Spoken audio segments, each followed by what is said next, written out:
Soy Fernando Díaz Villanueva, hoy es 2 de febrero de 2023 y esto es La Contracrónica.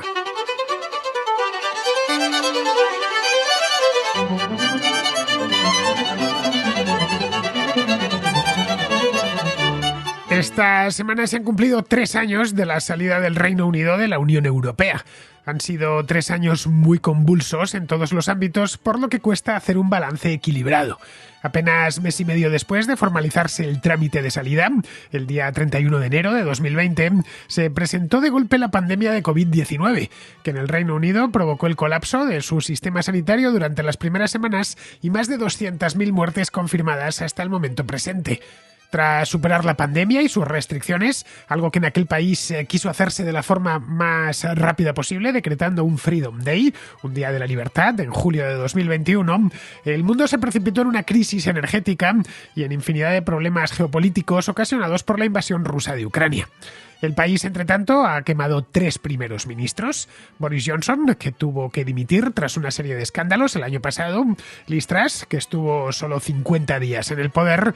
Y Rishi Sunak, exministro de Hacienda de Johnson, que fue elegido por el Parlamento a finales de octubre y que al menos a día de hoy sigue en Downing Street. Los vaivenes políticos han sido un reflejo de la inestabilidad económica. Hoy el Reino Unido atraviesa una recesión, los precios están por las nubes, las huelgas abundan y el descontento popular está muy extendido. No era esto lo que se esperaban hace 3 años. En aquel entonces, Boris Johnson anunciaba satisfecho que el Brexit, aprobado por referéndum 3 años y medio antes, traería bienestar económico y grandes oportunidades para todos los británicos. El país podría, a partir de ese momento, explotar todo su potencial fuera del bloque comunitario y muchos de los problemas que arrastraba desde tiempo antes desaparecerían como por ensalmo. El primer ministro hablaba de ello como de una segunda independencia que les había costado sangre, sudor y lágrimas conquistar. Lo cierto es que, al menos hasta ahora, ha sucedido todo lo contrario, si tomamos los principales indicadores como referencia. Los sondeos muestran, además, que los británicos que lamentan haber abandonado la Unión Europea son más que los que lo celebran, una situación invertida a la que se daba hace solo 3 años. Pero el gobierno no puede echarse atrás y está tratando de hacer ver a la ciudadanía que la decisión fue la correcta y que el modo en el que se negoció la salida fue el mejor posible.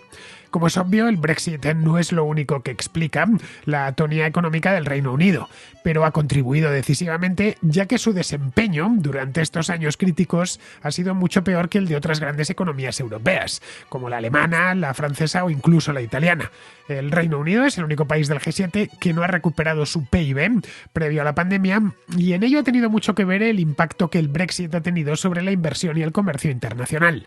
La inversión ha crecido mucho menos que en otros países como Alemania o Estados Unidos en el mismo periodo y lo mismo ha sucedido con las exportaciones, pero a la inversa.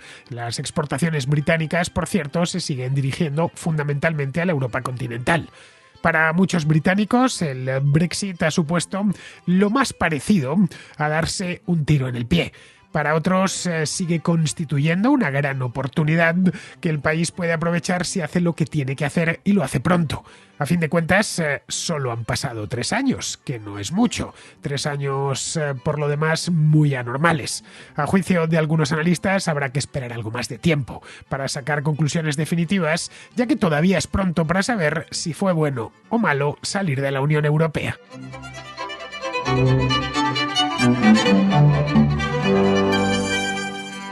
El martes pasado, que fue 31 de enero, se cumplieron 3 años desde que el Reino Unido abandonó la Unión Europea. No sé si lo recordaréis, pero en aquel momento se hizo una pequeña celebración en el Parlamento Europeo. Les cantaron una canción escocesa, si mal no recuerdo, y si no era escocesa era irlandesa, muy sentidos, con la mano en el pecho todos los eurodiputados para despedir a sus pares británicos que ese día tenían que abandonar el Parlamento. Estábamos en aquel entonces, finales de enero, ya se empezaba a hablar, recordad lo del coronavirus, coronavirus y a partir del mes de febrero ya no hubo otro tema en el menú informativo, por lo que la cosa de la salida del Reino Unido, del Brexit, que además venía negociándose desde 3 años y pico antes, no era un asunto ya que importase a casi nadie, más allá, lógicamente, de los propios británicos. Bien, pues nos encontramos ahora mismo con una fecha redonda, 3 años es una fecha redonda, otras serán 5, luego ya hablaremos a los 10. En principio 3 años es suficiente, pasan suficientes cosas como para hacer un balance preliminar de algo. Un gobierno a los 3 años ha dado todo lo que tiene que dar o buena parte de lo que tiene que dar, y como esto pues muchas cosas más. 3 años es un número muy redondo, es una fecha de tiempo lo suficientemente prolongada para hacerse una idea de cómo ha ido algo, cualquier cosa, cualquier empeño humano. El problema con estos últimos 3 años es que han sido cualquier cosa menos normales. Han sido unos años muy, pero que muy especiales. Desde el 31 de enero de 2020, está ya digo, es solo 3 años vista, pero a veces si uno echa la vista atrás parece que ha pasado un siglo. Ha pasado de todo. Hemos tenido una pandemia que condicionó nuestra vida durante, al menos, y siendo muy generoso, 1 año y medio. La pandemia propiamente dicha que nos tuvo encerrados fueron 3 meses, luego infinidad de restricciones durante el siguiente año. En fin, que todavía hoy, en la propia España, seguimos con mascarilla para subir en el metro, en el autobús o en los trenes, no por mucho tiempo. Dentro de una semana ya nos la podremos quitar. Pero vamos, que todavía colea este asunto de la pandemia, pero que condicionó, como decía antes, nuestra vida muchísimo. Ya solo por eso sería suficiente para que cualquier balance quedase trastocado. Pero es que no solo hemos tenido una pandemia, es que ha habido más cosas. Es que hemos tenido una crisis energética de la que no hemos salido todavía, un repunte inflacionario en Europa y en Norteamérica, una guerra en suelo europeo que empezó hace ya casi 1 año y que no tiene visos de terminar pronto. Bien, esto complica mucho hacer ese balance del que hablaba antes, porque estas 4 desgracias en cadena han influido de forma decisiva en todo lo que ha pasado desde entonces, no solo en el Reino Unido, sino en prácticamente todo el mundo. Pero claro, precisamente por eso, porque han sucedido en todo el mundo y más concretamente en toda Europa, las sucesivas crisis, desde la del coronavirus hasta la última, han afectado a todo el continente europeo, no solo al Reino Unido, por lo que lo suyo es comparar cómo les ha ido a los unos y a los otros para hacernos una idea de quién ha salido más magullado del desencuentro, teniendo en cuenta que la pandemia de COVID afectó igual a los franceses que a los ingleses o a los alemanes o a los españoles o a los portugueses. Bien, nos permite hacer, y lo mismo con la inflación, y lo mismo con la guerra de Ucrania, y lo mismo con la energía. Ha habido países que lo han gestionado mejor que otros. En el caso del COVID, la cosa está clara. No hace falta más que mirar el número de muertos por la enfermedad, el coste que ha supuesto económico, y ahí podemos hacernos una idea de cómo lo ha gestionado cada uno de los gobiernos. En este caso es mucho más, porque además tenemos el elemento del Brexit. La Unión Europea, primero y antes de cualquier otra cosa, es un área de libre comercio, que a veces se nos olvida. Como al final vemos la bandera de la azul de las 12 estrellas estampada en todo, desde nuestro permiso de conducir hasta la matrícula de nuestro coche, pues pensamos que damos por hecho ya que es eso, que es un área de libre comercio fundamentalmente.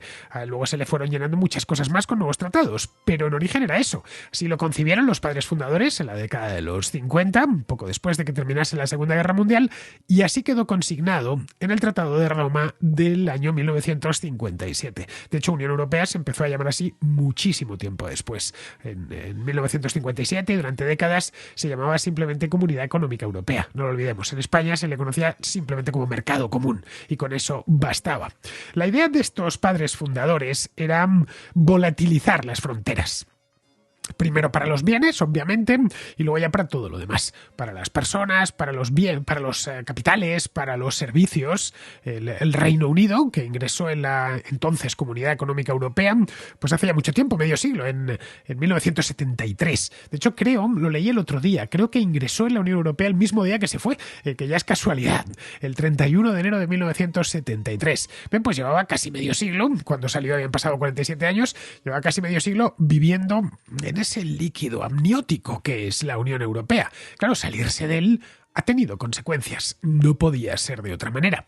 Las empresas británicas que comerciaban con el continente sin traba alguna se encontraron de golpe pues con trámites, con papeleo, con controles. Es cierto que no hay aranceles y que eso en el acuerdo de salud ya quedó claro, que iban a ser aranceles cero, pero sí todo lo demás. Una exportación, y cualquiera que se dedique al sector de exportación lo sabe perfectamente, o al de importación. Sabe que el arancel es pues un impuesto más, pero no es el único problema que uno tiene en las aduanas. Y no es necesario ni siquiera encontrarse en ser exportador o importador profesional. Basta con que alguien haya realizado a título individual una importación o vaya a realizar una exportación para saber que es un papeleo bastante irritante, vamos, una cosa muy desagradable.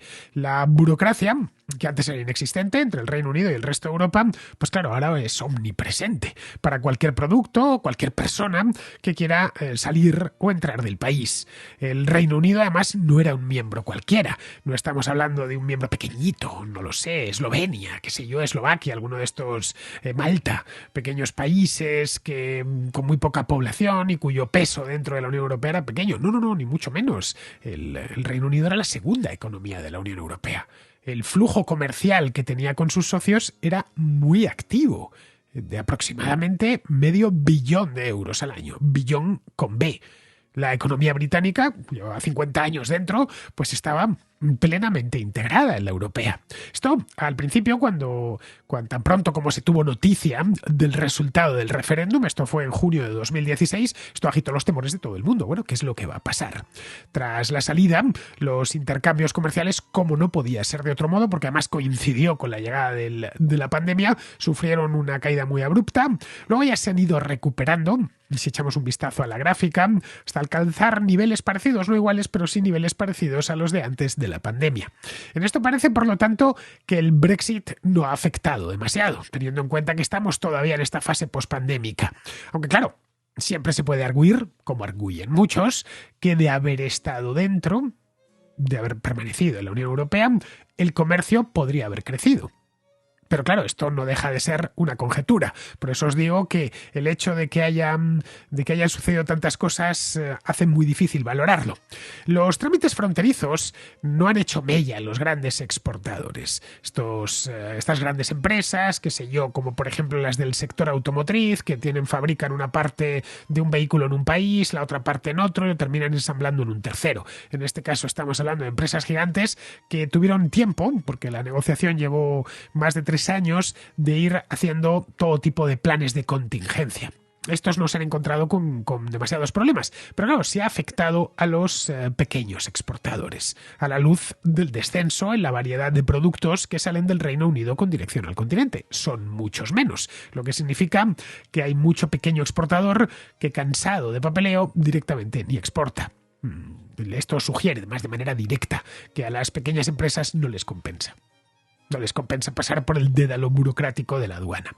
Algo similar ha aparecido con el tráfico ferroviario.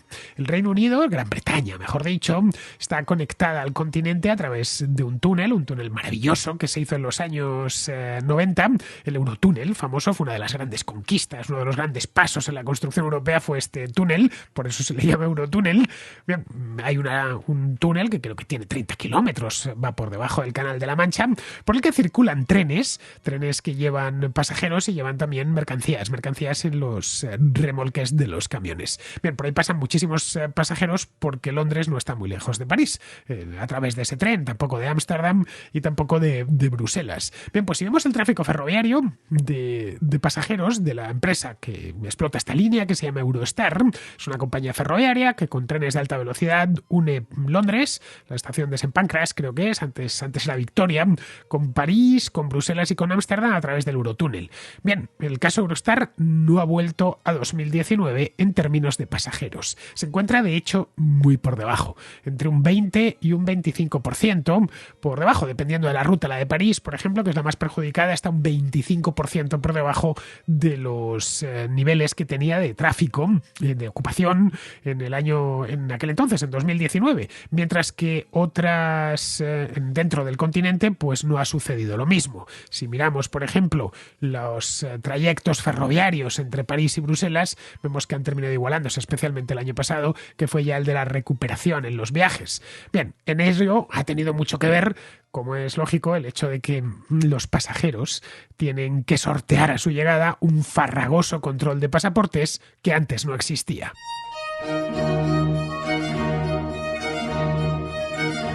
Exportar no solo cuesta más a las empresas británicas, esto afecta a ambos lados.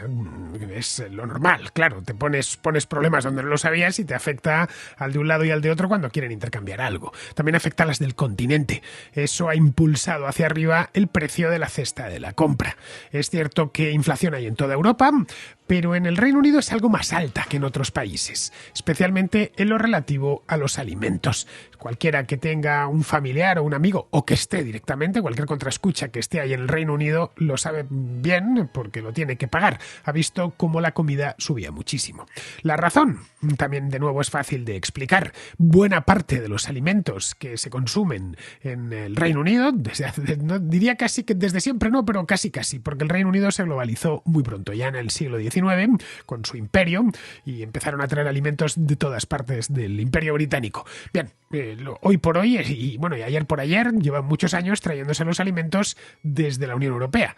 Sí que aunque no hay aranceles, no lo sé, los tomates que vienen de España, en el queso que les llega de Francia, en el vino que les llega de Italia, sí que tienen que pasar esos tomates, ese queso, ese vino, tienen que pasar por los trámites aduaneros. Eso implica una complicación más con todos sus costes añadidos y el producto es inevitable, se encarece. Llega la partida de queso al puerto de Dover y a partir de ahí empiezan a salir papeles y más papeles y se puede quedar parada, y si la aduana está colapsada, pues lo mismo la partida se queda parada durante 3 días. Esto es algo que los exportadores conocen bien y hace que al final algo que funcionaba solo pues se formen atascos y se encarezca el producto. Algo parecido, así ponemos una barrera en una calle. Imaginemos una calle cualquiera, la que pasa por delante de nuestra casa, que alguien le pone una barrera. Todo el mundo la puede pasar, pero te tienes que detener y explicar a dónde vas. Bien, esa calle estaría permanentemente atascada y lo normal es que mucha gente evitase esa calle. Bien, esto es lo que está pasando en el Canal de la Mancha. Uno de los argumentos que los partidarios del Brexit esgrimían durante la campaña era que el país recobraría la independencia. El lema, de hecho, de campaña era Take Back Control, es decir, recuperarían el control de sus propios asuntos. Vamos a recuperar algo que nos quitaron, como si les hubiesen metido a la fuerza en la Unión Europea. Entraron voluntariamente porque en la Unión Europea solo se entra voluntariamente. Bien, eso les permitiría, decían, llegar a acuerdos comerciales con el resto del mundo, sin necesidad de pasar por Bruselas. Ningún país dentro de la Unión Europea, al tratarse de una zona aduanera común, puede negociar acuerdos comerciales con un tercer país. Es decir, si España quiere negociar un acuerdo comercial con Perú, no puede hacerlo. Tiene que pasar por Bruselas y será la Unión Europea la que firme un acuerdo comercial con Perú. Lo mismo si la República Checa quiere firmar un acuerdo comercial con Etiopía o con Corea del Sur. Tendría que pasar de nuevo por Bruselas. Esto permite, entre otras cosas, tener una política comercial común. El Reino Unido ya está fuera de esa política comercial y les permitía poder negociar en función de sus capacidades lo que quisiesen con quien quisiesen. Eso les permitiría negociar acuerdos que serían mucho más convenientes y más cercanos a la realidad de la economía británica. Los sucesivos gobiernos británicos se pusieron a ello, desde el de Theresa May, que antes de que se formalizase la salida, luego vino Boris Johnson, Liz Truss, que poco le dio tiempo a poquito, porque la verdad es que estuvo solo 50 días, y luego ya finalmente Rishi Sunak. Bien, se pusieron a ello, se pusieron a llamar a unos y a otros para cerrar acuerdos y han conseguido cerrar muchos. Hasta la fecha han suscrito más de 70 acuerdos comerciales con países de todo el mundo. Pero es que, si bajamos al detalle, lo que nos encontramos es que no hay nada nuevo en esos, ni ninguna mejora sustantiva en esos acuerdos. La mayor parte de ellos no son más que calcos de los que ya tenía cuando formaba parte de la Unión Europea. Es decir, la otra parte, lo que les vino a decir a los británicos cuando les llamaron para suscribir un acuerdo comercial es: vamos a tomar el que ya tenemos con la Unión Europea y simplemente cambiamos el encabezado. Simplemente. Esto es algo que los contrarios al Brexit agitan muy a menudo dentro del Reino Unido. Algunos de los nuevos acuerdos que se vendieron en su momento, hace no tanto, año y pico, como revolucionarios, este es el caso del que firmaron con Australia y Nueva Zelanda, esto fue a finales de 2021, pero en esos casos tampoco han tenido, que si eran unos acuerdos muy generosos y muy ambiciosos, pero no han tenido mucha importancia, porque es que Australia y Nueva Zelanda están en las antípodas del Reino Unido, por lo que el transporte encarece las mercancías. Luego algunos agricultores británicos además se han quejado por los términos de estos acuerdos, ya que consideran que podrían perjudicarles. Especialmente Australia es una potencia ganadera y eso los ganaderos británicos no lo ven con buenos ojos. Luego está el acuerdo comercial con Estados Unidos, que era la gran esperanza. Boris Johnson, estaba todavía Donald Trump en la Casa Blanca, lo vendía como el sustituto natural de la Unión Europea. Era una de las grandes promesas del Brexit. Acusaban a Bruselas de ser la responsable de que el vínculo transatlántico entre hermanos estuviese roto. Bien, ese acuerdo con Estados Unidos, el comercial, está encallado desde hace 3 años. A finales de 2020 acordaron fijar condiciones sobre una serie de productos sueltos. Pero es que esas condiciones eran las mismas que ya tenían cuando estaban en la Unión Europea. De nuevo, Estados Unidos había hecho lo mismo. ¿Qué es como tengo yo acordado esto con Bruselas? Pues exactamente lo mismo para Londres, y no han ido más allá.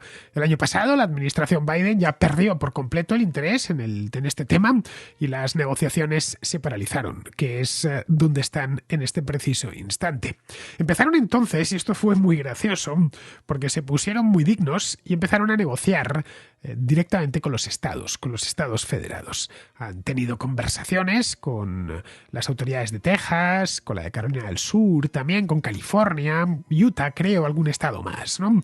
Pero claro, son simples brindis al sol. Esto en la prensa británica se decía: podemos llegar a un acuerdo, a una conversación, podemos conversar con quien queramos, pero todo lo relacionado con los aranceles es una competencia federal. Es algo así como si el Reino Unido quisiese llegar a un acuerdo especial con Portugal. Tampoco, pues sí, pueden sentarse a negociar todo lo que quieran y escribir memorandos de entendimiento y ya está, pero no van a poder, que Portugal por su cuenta no puede cambiar las condiciones aduaneras, ni los aranceles, ni nada de nada, ni afectar en nada, absolutamente nada, a la normativa que también es europea. Pues lo mismo que con Portugal, sucede con California o sucede con Texas. Otro de los apartados que no han mejorado desde que se consumó el Brexit, incluso antes de que se consumase, es el de la inversión, que apenas ha crecido desde el año 2016. De esto se quejan amargamente allí.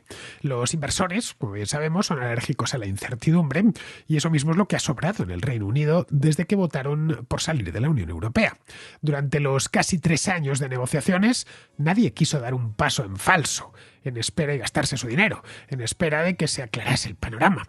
A finales de 2019 ya se sabía que el Brexit iba a ser duro y luego ya vino la pandemia y todo lo demás. La economía británica sigue siendo una economía muy dinámica, muy emprendedora, pero es una economía a la que le faltan trabajadores. Es un problema que podría paliarse con relativa facilidad dentro de la Unión, donde rige la libre circulación de personas. Pero claro, una vez fuera ya, esa ventaja la pierde.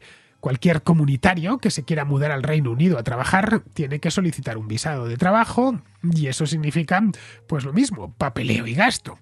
Antes de oficializarse la salida, el gobierno de Theresa May anunció que iban a lanzar un programa de puntos para atraer al talento del extranjero, ¿no? Algo parecido a lo de los australianos.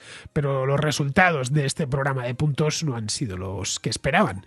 En las áreas donde más trabajadores faltan, como la hostelería, la agricultura o el transporte, no importa tanto la calidad como la cantidad. Y eso es precisamente lo que les hace falta. Esta escasez de trabajadores ha contribuido también a que suban los precios y a que muchos servicios públicos estén fallando continuamente para disgusto de los británicos, que encadenan desde hace meses una huelga detrás de la otra. Algo parecido ha sucedido con los que lamentan haberse marchado. No ha tardado la prensa local, que es muy ingeniosa, la prensa británica, en ponerles un nombre, poner un nombre a ese movimiento informal, que es un movimiento, por cierto, que no para de crecer. Les llama Bregritters, que es una abreviación de la palabra Brexit, que a su vez ya es una abreviación de Britain Exit, y el verbo regret, que en inglés significa arrepentirse. Los Bregritters son cada vez más a la vista de las encuestas. En enero de 2020, hace 3 años, cuando estaban recién salidos, o iban a salir, ante la pregunta de si el Reino Unido se había equivocado abandonando la Unión Europea, respondían que sí, algo menos del 50%. Bien, hoy ya son el 60%, cerca del 60%. Ha ganado 10 puntos en 3 años. Es decir, que si se repitiese hoy el referéndum, seguramente el resultado sería otro. No es la pregunta no es sobre repetir el referéndum, pero sí que hay cierto arrepentimiento, como podemos ver. El referéndum, de cualquier modo, no se va a volver a celebrar, al menos en el corto medio plazo. En el largo, pues Dios dirá, ¿no? El gobierno de Rishi Sunak ni es que no lo tiene ni en la hoja de ruta ni nada similar. Además, Sunak era muy brexiter, muy apoyaba con fervor el Brexit. Bien, Sunak tiene que encontrar el modo de enmendar el roto que se hizo a sí mismo el Reino Unido, votando por la salida primero y llevando a cabo una negociación tan desastrosa después. A Sunak le quedan poco menos de 2 años en el poder. Eso en el caso de que consiga llegar vivo políticamente a las elecciones, que es mucho presumir. Lo más probable es que esas elecciones las pierda el Partido Conservador. A la vista de lo que dan los sondeos, estamos hablando de 13, 14, 15 puntos en algunas encuestas de ventaja, ¿no? Y vuelvan los laboristas, después de 15 años en la oposición. A su líder, que se llama Keir Starmer, le corresponderá reenfocar la relación con la Unión Europea. Es poco probable, por no decir imposible, que en su programa incluya la repetición del referéndum, ya que eso mismo es lo que esperan los conservadores para hacer así una campaña centrada de nuevo en el Brexit y volver a agitar la misma bandera. Vamos, que no les dará ese gusto, pero tendrá mucho trabajo entre manos para restañar todas las heridas que este asunto ha creado dentro del país. Vamos con la contrarréplica, empezamos con Amilcar, que nos habla de la guerra de Ucrania. Bueno, más concretamente, contra la guerra de Ucrania. Te sigo. Realmente el formato que se armó en la contracrónica de la interacción entre la gente que escucha y lo que plantea y los temas es muy rico. Y me enriquece bastante el ida y vuelta. Es un formato que yo veo que bastante sui generis respecto a lo que se puede ofrecer hoy, ¿no? Quería hacer un descargo en la libertad que tengo para poder decírtelo. Yo lo siento más que pensarlo. Cuando se habla de la guerra de Ucrania, cuando encarás el tema desde lo táctico, desde los tanques, a mí me parece muy inmoral la guerra. Uno no puede invisibilizarla y negarla, pero me parece totalmente inmoral porque estamos hablando de vidas humanas, entonces todo se limita a un ejercicio de, bueno, hay que atacar, hay que contraatacarse, hay que defenderse. Y no sé, me parece como que además se naturaliza algo que es totalmente inmoral.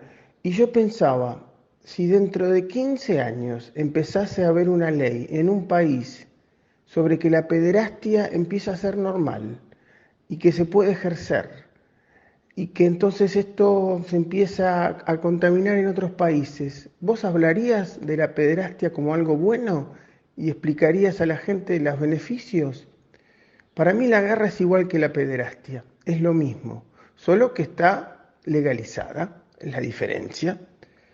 Entonces, por lo menos estaría bueno reflexionar sobre los tremendos efectos de esta guerra sucia, en donde ambas partes tienen, como se diría mi madre, la cola sucia, y donde hay intereses creados, y donde esta bomba de humo saca detrás un montón de ideas que por más que vos las vengas a explicar, de que lo que hay que hacer es defenderse de los rusos, que es verdad, y que Rusia es una plutocracia, un sistema corrupto, una dictadura, todo lo que vos me digas que es así, no quiere decir que no haya intereses de la otra parte, tanto de la OTAN como de Estados Unidos, y lo que es el negocio de la guerra, y lo que es la venta de armas y todo lo que representa una guerra, aunque los tanques se entreguen sin coste alguno para Ucrania.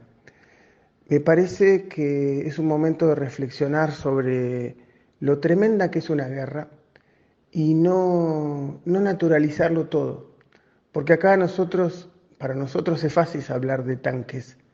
Un maestro que tuve me decía, es fácil hablar del hambre con el estómago lleno. Es fácil hablar de la guerra y de tanques cuando estamos tranquilitos en nuestra casa y no nos caen bombas y no nos matan a nuestros seres queridos.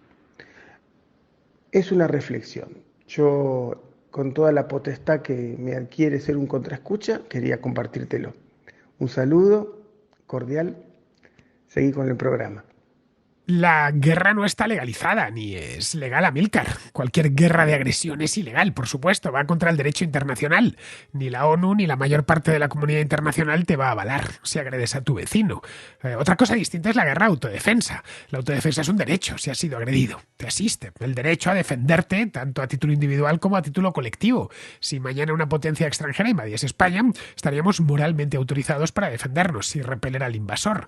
Pero es que además de eso, tendríamos el acuerdo de toda y el apoyo de toda o de prácticamente toda la comunidad internacional y, por supuesto, de Naciones Unidas. Así que, trayéndonos este tema al caso concreto de Ucrania, los ucranianos están en primer término defendiéndose, y ya con eso basta. Al estar Ucrania donde está, en un punto estratégico en el este de Europa, se ha convertido en un asunto de interés mundial.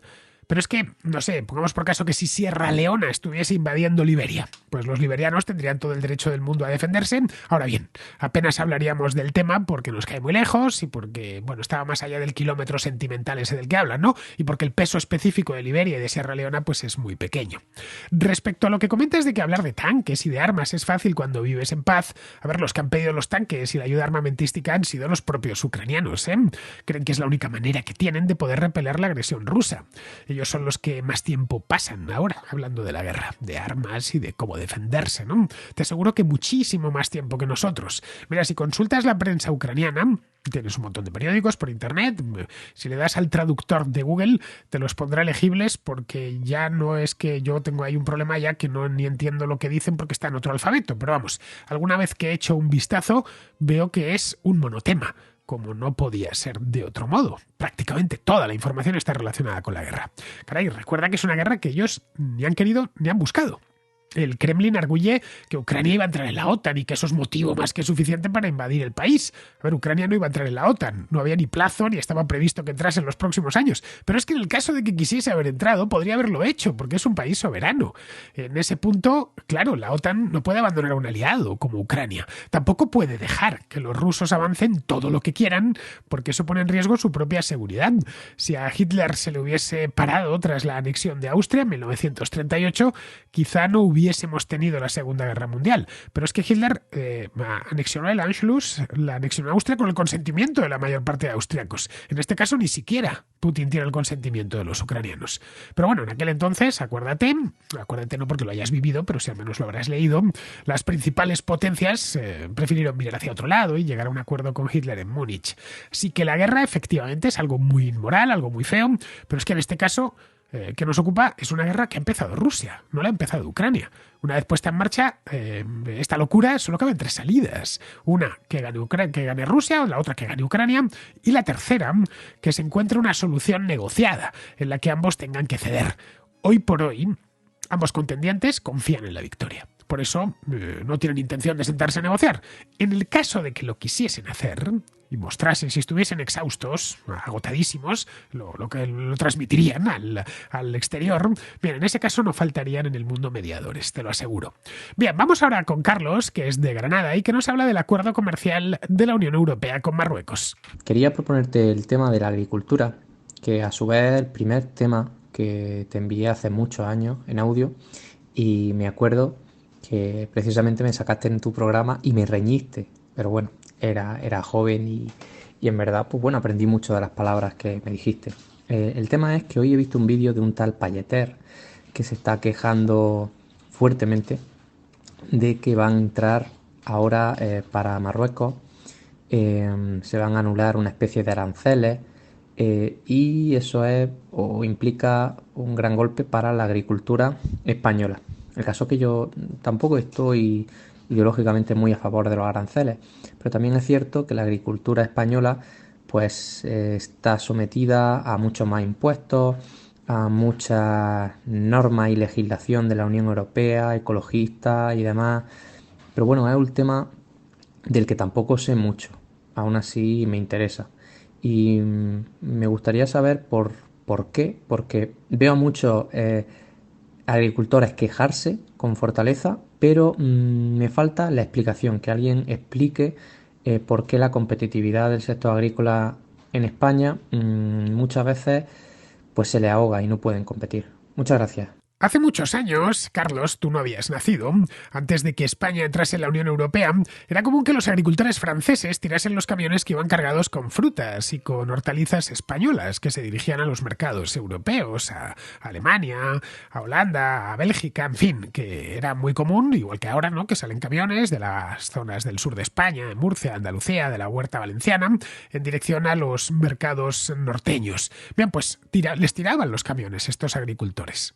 Yo lo recuerdo de niño, verlo por televisión, y lo mal que se nos sentaba aquello. Se podía ver al camionero español, que a lo mejor era un murciano, ¿no?, que había llegado hasta allí en la frontera de Irún o en la frontera de la Junquera con toda la carga desperdiciada, y al otro lado se veían los sindicatos agrarios franceses, encantados de comportarse como unos vándalos.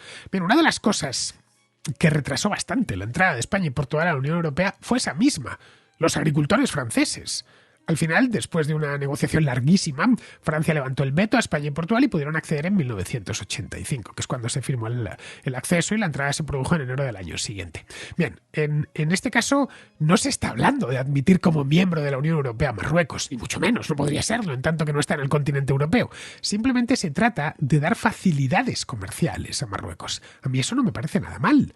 Caray, nos solemos llenar la boca con el modo de ayudar al tercer mundo, para evitar que sus habitantes emigren al norte y se jueguen la vida en el Mediterráneo.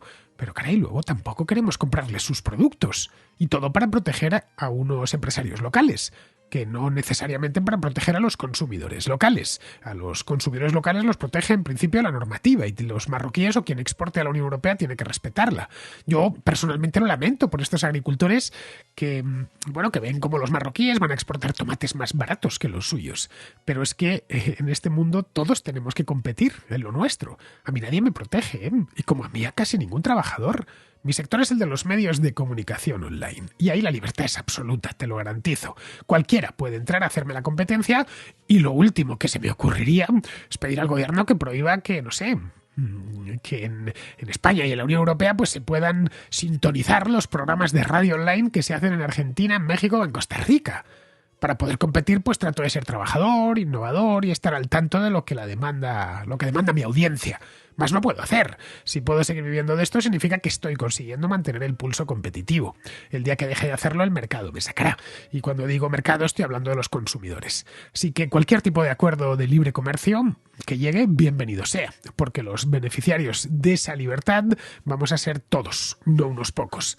Bien, vamos ahora con Nacho, que nos cuenta una noticia muy graciosa, por cierto, que nos ha hecho reír a todos estos 2 últimos días. Saludos a todos los contraescuchas de uno y otro lado del Atlántico, y hoy os quería comentar una noticia de una auténtica hazaña llevada a cabo por un machirulo blanco heterosexual que ha tenido el arrojo y yo diría que los arrestos y el estómago de infiltrarse en un grupo radical de extrema izquierda catalán y tener relaciones sexuales con al menos 8 de las mujeres integrantes de estos grupos, que acaba de ser denunciado por estas,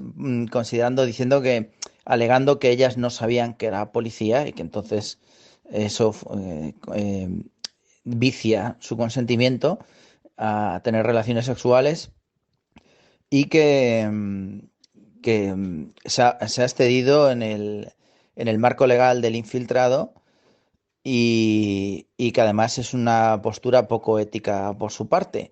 A mí no deja de parecerme digno de alabanza, porque me parece que prefería ir a luchar al frente ucraniano antes que tener que hacer lo que ha hecho este chico.